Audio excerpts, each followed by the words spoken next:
Congratulations.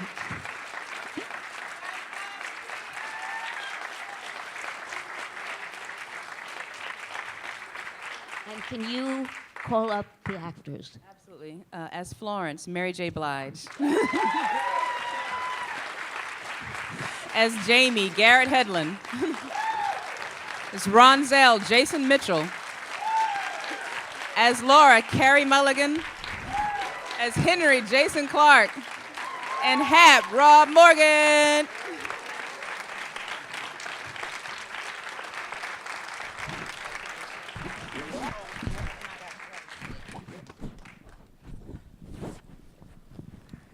Okay. And Jonathan Banks isn't here, but he was Pappy, and he's amazing. And he loves you all. I just have one or two questions because I know all these people have a lot of questions. How long ago did you start working on this project or read the novel? Yeah, so this project came to me in 2015. It was a script by Virgil Williams, who wrote the first draft of this, and Cassian Elways was the producer who brought it to me. And then I knew that Mac Rowe, Charles King were involved, so that prompted me to go back and read the novel by Hilary Jordan. And the thing that struck me most were the interior monologues, and I think that the things that people say to themselves are sometimes more interesting than the things they say to other people. And so that was the reason I wanted to get involved, the multiplicity of voices and the different points of view. So. And did you know going in that it was going to be really an epic movie? Well, I mean, I feel like this film, like when you look at this ensemble cast, this could have been a movie just about two brothers. You could have gotten 2 hours out of that. Or this could have been a movie just about a marriage. We could have gotten 2 hours out of that. Or this could have been a movie just about two soldiers returning from war. Or this could have been a movie just about this family trying to better themselves. So this story is about all those things. So I think, you know, in the relationships and in the characters and the faces, like I saw the scope there, and that's what I'm most interested in as an artist. And were you thinking about classical melodrama? Because this film seems to me to revive classical melodrama for the present day in its relationship to racism and sexism and the family. It depends on if you define melodrama as a pejorative. No, when I hear not at that- all. Okay. Yeah, no, so I just saw it as like good American cinema. I wanted this to be an old-fashioned film. I wanted this to be a film like, you know, they don't make anymore. I wanted to break out of like the 90-minute artificial construct and just really like let the voices ring out, like let the story live, develop each character completely, and get the audience invested in each character so the plot kind of becomes secondary, so yeah. Okay, let's have some questions out here. There's a mic going around, so wait for it. Right down in the middle here. Hi. That was amazing. Just wondering if each of the actors could go through and talk about how you got involved in the project and what drew you to your characters. Is it for a particular actor or you want all of them? Okay. Okay, well, I was approached by Miss Dee Reese through my agency with the script, and I was already a huge fan of Dee Reese and her work. And you know, when I got the script, I read the script. I was already in from the gate, and then I read the script and I saw how powerful it was, and just saw how the ending had like a positive ending, and saw the character with Florence, and realized that Florence is my family. Florence is a lot of women. And you know, in the world, woman that loves her family, and I just really was interested in the film because of the amazing script that Dee wrote, and that's how I got involved. Maybe I wasn't supposed to say all of that. I was supposed to tell you that I got the script, but through the agency. But there you go. I read the script. I fell in love with it. I thought it was a beautiful, painful, brutal, poetic story, and I wanted to be a part of it. And obviously, then I watched Pariah, which Dee had done, and I knew I wanted to work with this director. How y'all feel? All right, well, of course I wanted to work with Dee. I wanted to work with this amazing cast. But all this at the time was, you know, sort of over my head. I knew Dee was a real go-getter type director. But this was the first thing that I had been offered that was anything serious. You know, I had, you know, a couple small things here and there where I could pop my head in. But this was something real. And they were like, you know, just check it out. And I was like, I'm telling you, I'm going to be down. But they gave me the script, and I was like, yo, I got to be a part of this. You know, I definitely have to be a part of this because it's, you know, a voice for my family. It's a voice for a lot of black men. And it's also a beautiful voice. You know, it's a guy who was militant and at the same time chose love at the end of the day. So you gotta love that, you know. And I'm up here with this beautiful cast. I did my first film actually with Jason Clarke ever, which is epic for me, you know. So yes, this is just really cool, you know. So I had to be a part of history because I knew it would be history. And Dee might not say she knew it was gonna be epic, but I knew it was gonna be epic, especially with Dee leading the ship. Oh yeah, epic tragedy. Yeah. I got the script. I wasn't sort of, I'd done a couple of period films right before that, and I was sort of nervous. I wanted to do something contemporary and modern day, and so I was resistant to the idea of doing another period drama. But I saw Pariah, and I thought it was a perfect film. I thought it was perfect storytelling and really deeply emotional, but without being sentimental. And then reading this script and reading this book, I thought. Well, I just wanted to be a part of a Dee Reese film. The character wasn't initially anything to me at first. It was through working with Dee that I found the character and the relationship's really moving. But initially it was just whatever she's doing next, I want to be in it. It came down to a Skype. Actually, Dee and I Skyped where Dee was in a parking lot in upstate New York, literally in a small car. And you know, what you said at the beginning, epic, is that's it. I was terrified as an actor that this was going to shrink into, as you said, you know, a two-hander, Dee, you know, and you can obviously go with the obvious narrative here and it becomes a film which is sentimental and we've seen before. And I really wanted to see whether this woman could deliver what was on the page with the resources we had. You know, we're still putting it together. There was, you know, they were still trying to put this film together and they needed actors and everybody to come forward to do it. And so that was the beginning, you know, of you know, seeing whether we could make an epic film. The second part was, you know, Henry's a, you know, a good, kind-hearted, decent racist who is, you know, but is that, and also benefits from it. You know, he financially benefits from it in the society. And I also, you know, and I was terrified and fascinated to play that. I'm sick of sentimental, you know, here's our film and then we got to have a good white guy, you know, to show the opposite to balance. I love that the story, and then Dee, totally more so in the film, did not let anybody off the hook. It built and it kept focused to that very, very end, you know, and that horrific act at the end, but then that incredible monologue and what Jason was talking about up the stairs, and you know, and just the idea of that struggle is it's part of life, it's part of the meaning of life, and it doesn't have to be a bitter or an angry thing either. And Dee in that car park on Skype where she was, I think she was at Home Depot or something. You know, just built the road and convinced me that this was going to be what I think we've made. I just kept dropping F-bombs until he said yes. Yeah, Dee and I, we've worked together on Pariah. So that was like my initiation into Sundance, and that was an amazing experience. I believe it put me in a beautiful light to help my career also. So when Dee reached out and said, hey, Rob Morgan, I have this character that you have to play. And I was like, man, Dee's calling me? Yes, I'll do it, no problem, because I know it's gonna be epic. I already knew that just from working with her on Pariah, from appreciating her work in Bessie, and then having this cast right here to play with also. You know, I mean, I get to be opposite Mary J. Blige, you know, young kid from the streets of D.C. You get to hug Mary J. Blige as your wife. Who the hell wouldn't do that? You know what I mean? So, you know, and I just knew it was just going to be a phenomenal film. And I'm thankful to be a part of it. I think it's a special piece that is rarely seen in American history. You know, we always see black people either enslaved or black people getting hosed down or dogs sicked on them screaming civil rights, please, please, please. We hardly ever get to see that sharecropping era, you know, that foggy gray period of they say that you're free, but you have to do this in order to exist here. And we still have this thing called Jim Crow laws.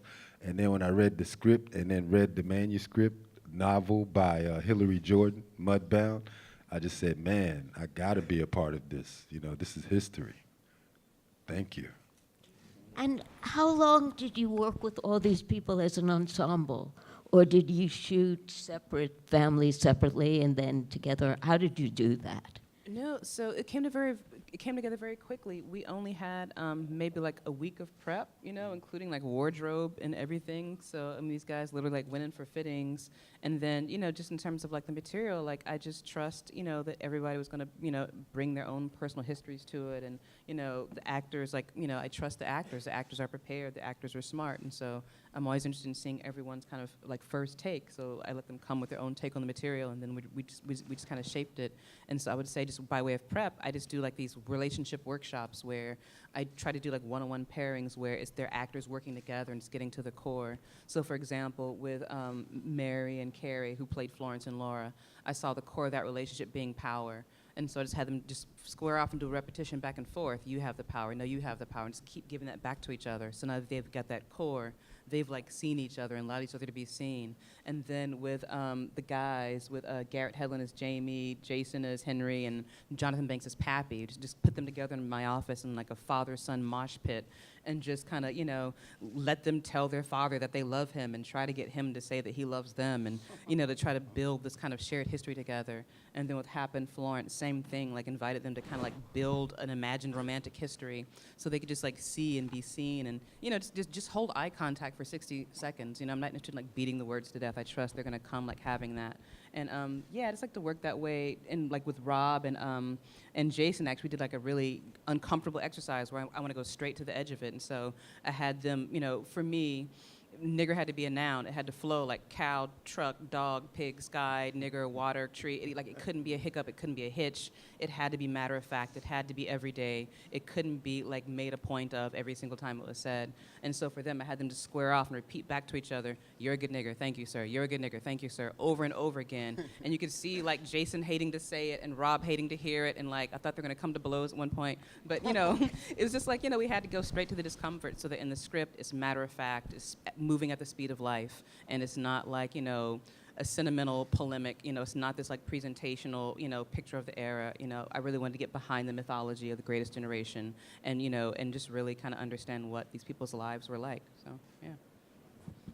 Can I just add to that quickly? I think it was super important with with the crew, the people that Dee surrounded herself with, Rachel, you know, with Mary, Jace, and Rob. Rob Morgan in particular, because he'd worked with Dee before, laid it down straight up. This was some serious material. We had very little time to get into it. And it was the commitment, I think you hear it from these guys when they relate it, that really dragged us into this world. This is, you know, this is for real, and you guys better get in here and get this done and do it right, and do it at, you know, at 100 mile an hour the best you can, and the intelligence of Dee in pulling it all off. But I just want to say that, you know, it really was, as you said, the exercise you did and the commitment from the people that you brought to it ensured that everybody had to come in and really commit to it. Right here, in the middle? Yeah. Teamwork make the dream work, baby. Dee, the film looks incredible, and I'd be curious to hear why you felt that Rachel Morrison was the right choice as your director of photography, and what you kind of consider her aesthetic and style, and how you guys collaborated and worked together to create the look of the film. Yeah, so Rachel was amazing, and I wanted her because I'd seen her work in Fruitvale Station and Dope, and actually I'd worked with like Lena Model and Bessie, and he had just worked with her on Confirmation, so he's like, oh, you gotta work with Rachel, she's amazing. And so I wanted to work with her because I wanted like this feeling of realism, and Rachel was very thoughtful in the photography of the film. She came with a bunch of WPA references, and, you know, like my references were like Robert Frank, even like Mary Frank, his wife, who works in sculpture. And so we really wanted like the palette of the film to really fit the period, and I knew that she would be great at that. And she was able to get these old Panavision C-series lenses, so we put this old glass on a digital medium, which then makes it feel, of the time. And, just the palette's like really kind of desaturated. And, even like between the houses, like with the McCallan family, the idea was that it felt a little cooler, even though they have more, it's less cozy. And with the Jackson family, it's tone on tone on tone, so it's brown on orange, so it's like the same palette, so it feels warmer, it feels more loving, even though they have less. Their home is more together in a way. So those are the kind of things that we worked with, and she was able, like, we shot an actual sharecropper's cabin. So David Bamba, our production designer, convinced the landowner to let us move his cabins back off the road, because otherwise we were right against the road and the levee. And so we moved these cabins out into a field. So the upshot of that is we're working in actual sharecroppers' cabins with very little space. And so, Rachel had to get holes in the ceiling just to get light into the place. It was really hard to, like, light. And then, like, just like the contrast between, like, inside and outside, we let just kind of, like, fall off sometimes. So she was a great collaborator in that regard and just really made this, like, not feel like history, but feel present, but it felt like this living kind of photographic, national memory in a way. And so working with her was great. And like I said, like on the quick schedule, like I needed a DP who could light fast and could go straight to realism. And, our camera language is really subjective, because with each person we wanted to, like, really be in their world. So when we're with Henry, we see the field as Henry sees it. We see opportunity, we see commerce. When we're with Hap, we see the field as Hap sees it. We see drudgery, we see futility. And so just, committing to that camera style, really being in with each character, was kind of key to, like, how we worked with each of the characters. And, like, for example, like Jamie and Ronzel, it was like an evolution. So it was important that, initially, we photographed them, like, far apart. So even in the car, they're not looking at each other. Then we first get to the barn, they're far apart. Then the second moment in the barn, they come closer. Then the last time, we're shooting, like, backy French overs, so that there's an intimacy there when he breaks the secret of, when they talk about their sexuality, which is like this taboo thing. So yeah, no, Rachel's amazing and a master of what she does. And it was just really important to have many women behind the camera.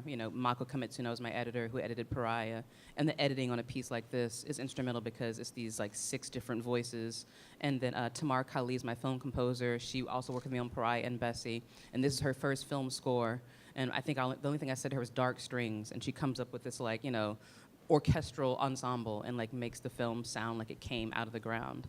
And Pud Kuzak was our sound recordist, another woman who gave us this perfect, clean sound, despite having wind, rain, and elements, like, beating up the mics. And then Angie Wells was our makeup artist, who, doing a really natural look is, like, really hard. They look like they have nothing on at all, but she was able to give all my actresses, like, across the ensemble, like, a really clean period kind of feel. So yeah, I credit all my department heads. So yeah, and Michael Boyd, sorry, was my costume designer. Not a woman, but I had to work with him because I loved him on Bessie. And and he makes costumes not look like costumes. They have to feel like lived in. And David Bamba, production designer, who's a Southerner, so it's important to have, like, a Southerner who really kind of understood, like, these lives. Yeah, over here. First of all, I want to say that this is a powerful, beautiful film, that the acting ensemble is extraordinary, and that everybody was crying in this row. It's a beautiful movie, and I thank you so much for making it. I'm very curious about Netflix as a producer and a distributor. What are they like to work with?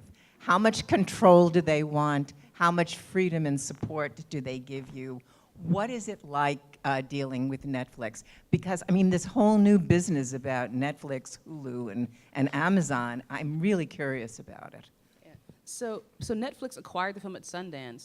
This film was independently produced by Macro, which is Charles King's company, Cassian Elways, and Black Bear Pictures put in some money. So and Armory put in some money. So it's independently produced, and Netflix acquired it. And for me, going into the sale, I had a different kind of idea of them, because I had, Pariah, was kept alive by Netflix. So my previous film, even though Focus Features had acquired it and released it, in the limited kind of platform release, like, people kept seeing that film because it was on Netflix. So my idea of them was a place for longevity, a place for auteurs. So I was thrilled, because with Netflix we get a simultaneous global audience. Like, people in Texas will see this at the same time as people in Portugal, and and beyond that, I think the other studios were afraid of this film. They didn't want to touch it. You know, it's a huge ensemble. Like, whose face is going to be in the poster? How much money are you going to put into that? And so Netflix has been extremely supportive of me as an artist. And, like, I've never felt more support in terms of, like, the marketing of a film and having a voice in the trailer of the film and, you know, putting 7 faces on the fucking poster. You know, like, most studios wouldn't do that. They'd make me choose 2 faces. So Ted Sarandos is a visionary, and I think, like, Netflix is going to be the place for, like, edgy, you know, challenging content, and it's going to be a place for auteurs. So that's been my experience with them. Shout out to Netflix. Yeah, right here.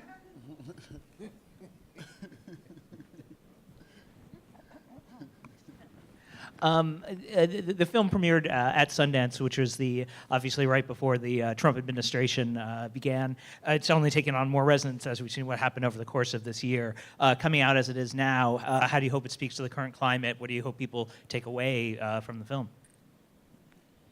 I hope that people take away the fact that we can't begin to tackle our collective history until we interrogate our own personal histories. And I think a more expansive way to think about the ideas in this film is about inheritance. Like, it's not just about race. It's about, like, what ideas we've inherited, what attitudes we've inherited, and what we're unconsciously passing on. And so until we can be mindful of what we're passing on, we can't kind of look at the larger tapestry, like, although each of our lives is a single thread, we're all weaving the same thing, and we're all connected to what happened before. And so I hope people, like, understand that. Like, we're not separate from our past. We are all actors in the present. Like, we are not passively watching it. We're all actors in what we're creating, so.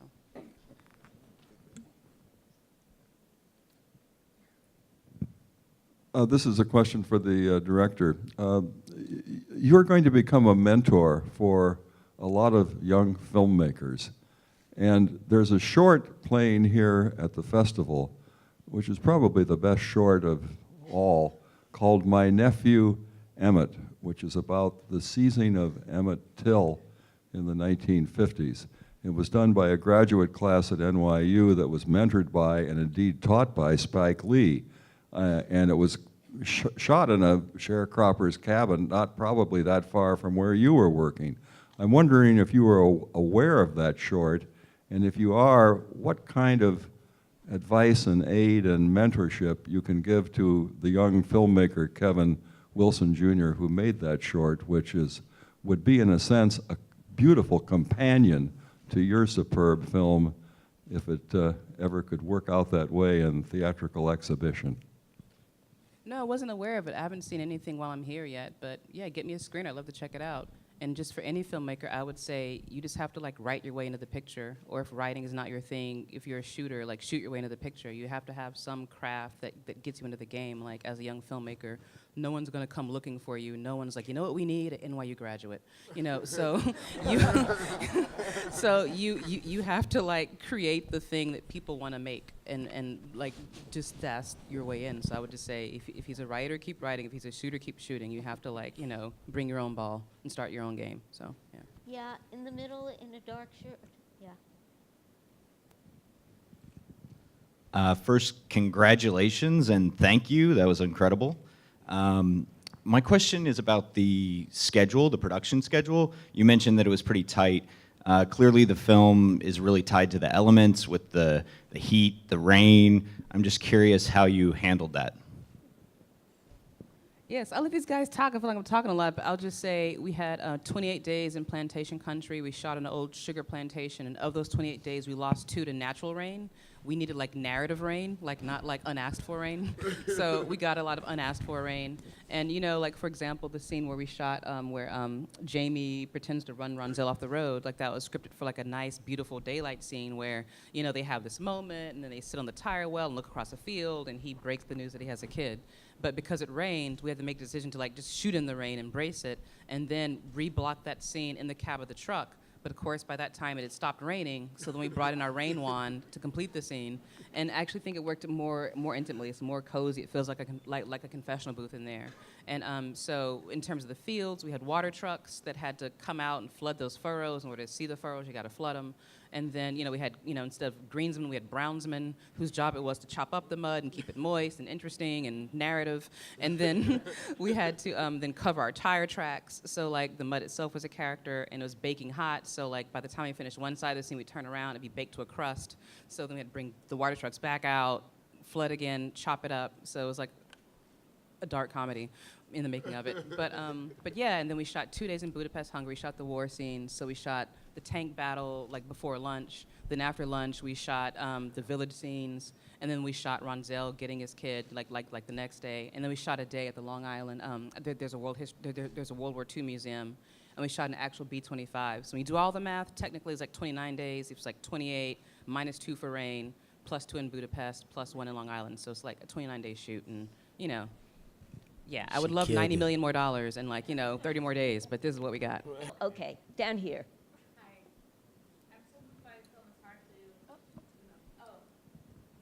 Hello, I'm so moved by the film, it's hard to formulate a strong question, but I'd like to ask more about the adaptation process from the book to the script, because a number of you said that you had also read the book, and then once you had the script and started shooting, was there any, were you, word for word to the screenplay and so forth?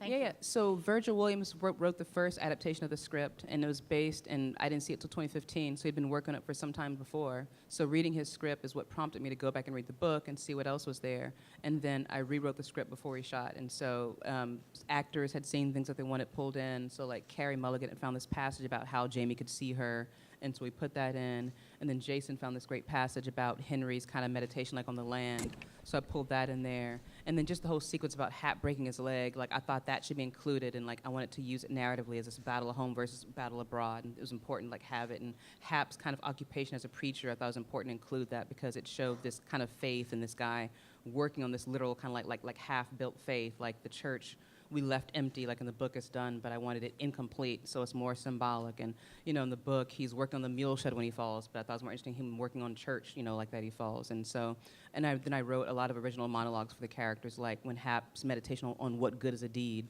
I wrote that to do the play on word between deed and deeds, and the fact that no matter how much he's invested in this land, he'll never be vested. And then, like, when Florence is going to care for Laura's children, I wrote the meditation, I Remember My Mother Blue, because it's important to hear that cognitive dissonance of her doing the very things she said she would never do. And then like Ronzel's leaving for war, I wrote that scene because it's important to establish Ronzel not just as a son of Hap and Florence, but as a son of the community. And this is why he's missed so much. And then this is why Hap clings to him when he comes back.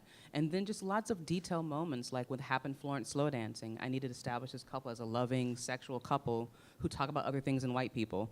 And like with like Florence and Ronzel, like I wrote the candy bar scene to establish that they have a special connection, and it's character revealing because we know, then we see that Florence is like this kind of self-sacrificing person who will only eat one square or who wants to share it. And so I just really wanted to give dimension to the Jackson family. Like, they didn't just come with the house. It's not just about, the circumstances of their existence, that they have agency, they have ideas about who they are. And so that's then what we shot, so, yeah. I have a question for the two mothers in the film. And that is, there's such an incredible balance in this film. It would have been so easy to show, well, these mothers are the reasons these two families survive. And they are. But you as characters never do that. You never know that. And I thought that was very interesting layers in the performances. And so I wanted to know if you could talk a little bit about how you found that balance, either of you, both of you.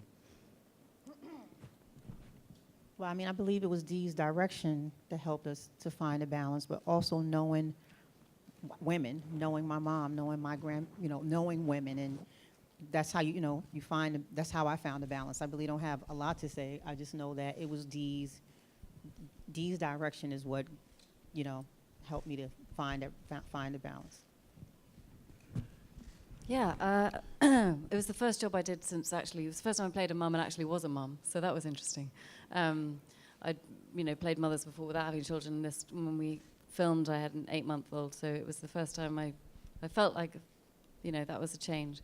I found the relationship between these two characters so profoundly moving, and that really was from day one in rehearsals with Dee, when she had Mary and I confront each other. And first of all, just to say, just working with Mary was really extraordinary. She's just unbelievably open and honest and vulnerable, and so I found that connection really quickly. So that was just a pleasure to work with. But I think that was one of the most powerful things, was that bond of motherhood, that, you know, everything in society telling you to despise each other or to fear each other, and actually just your common experience of motherhood just being so binding you can't deny it. And so yeah, it was a relationship I'd never played before in a film. You know, there was a sisterhood to it that was really powerful. We have time for two others, maybe one in the middle right there.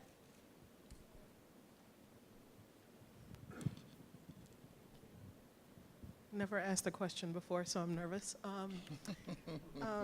The parallels was what spoke to me most between the mothers and also the male characters as well. And I know that you had gone through some exercises between the two characters to try to encourage that parallel. But I wanted to say, outside of the exercises between the actors, how else were you able to illustrate those parallels? Because I think it's important to illustrate that, especially in today's climate. So. Well, I mean, outside the exercises, you know, I just kind of like let them, like we just kind of found it on set. Like I don't, you know, we just kind of like this through the blocking, is through the, you know, in the moment where, you know, Florence is kind of like, you know, bedside tending the girls, where, you know, Laura's next door, like having coffee. I think it's just something you find like in the blocking of it, and like the choreography, and, you know, between all the characters, like the attraction was like this kind of dark symbiosis where they weren't opposites, they were actually this reflection. So both Henry and Hap have this love of the land, and they both have this sense of disinheritance, you know. Henry, because he thinks Pappy has sold away the land he's supposed to have, so he clings onto this. And Hap, because, I mean, he literally has his bones in the land, his blood in the land, his sweat in the land, and he can never take title to it. And the two women are linked by the sense of motherhood, you know. And, you know, Florence has to come to terms with, like, love can be a tool, you know, like by loving Laura's children, she can keep her own family intact. And not just a motherhood, they're linked by economic, you know, disempowerment. They both have husbands that try to tell them what to do, and they both are disobedient, you know. Henry says, you know, Hap needs to pull himself up, and Laura's like, right, straight to the cash box, you know. And then, you know, Hap tells Florence, like, you're not going to work for them. She's like, I already said yeah. So they're kind of linked in this kind of like small rebellion. And then the two sons are linked by the trauma of war, when there's not quite a name for it. Maybe it's called shell-shocked, but they're both not understood, you know, and they're both expected to step back inside this context in which they no longer fit. And in a way, to me, they become more brothers than Henry and Jamie become brothers. So it's funny to play with that parallel of brotherhood and like, what is brotherhood? And so, yeah. One more, and it's right there. Finally. So congratulations. It's, I mean, I have so many questions, but I'm going to ask the one that really means a lot to me. The wonderful film, it's so moving and relevant. Oppressor, oppressed, rebel, ally, or just a silent watcher. These are the roles you can play when something like this is going on, and it's going on right now. And you do a wonderful job of bringing all of them in the film and, you know, giving due importance. Can you talk a little bit about why it was important for you to have all of those characters represented, and what did it mean for the actors to play that in current environment? Because you're definitely sending a message when you do something like this. Well, the characters are all from Hillary's book, so I didn't add any characters that weren't there. It was just important that everyone be rounded and be present. And just in terms of acting, I just think of it as this: like, there's two choices in a scene. Either you're lying or you're telling the truth. And so then you just, everything is based on that. You decide what you're doing and then do it. And I just leave that to them. Yeah, I mean, for me, it was moving. You know what I mean? And like sort of liberating to be able to have that power, because Dee created such a safe box for us, because no matter how much it looks like we hate each other on screen, as soon as they say cut, you know, like, we're all there for each other. Some of my hardest days brought tears to other guys' eyes. You know what I mean? There were, you know, a day where I finally did break down, where Rob Morgan just held me, you know what I mean, and was that father to me at that time, because we became family, you know. So hopefully through our unity, no matter what message we're sending particularly, you know, like, hopefully through our unity we can show that, you know, strong things can happen, because we all need each other. You know, that's what the film shows, and that's what the execution of the film shows. Yeah, I felt fortunate enough to bring a voice to the voiceless.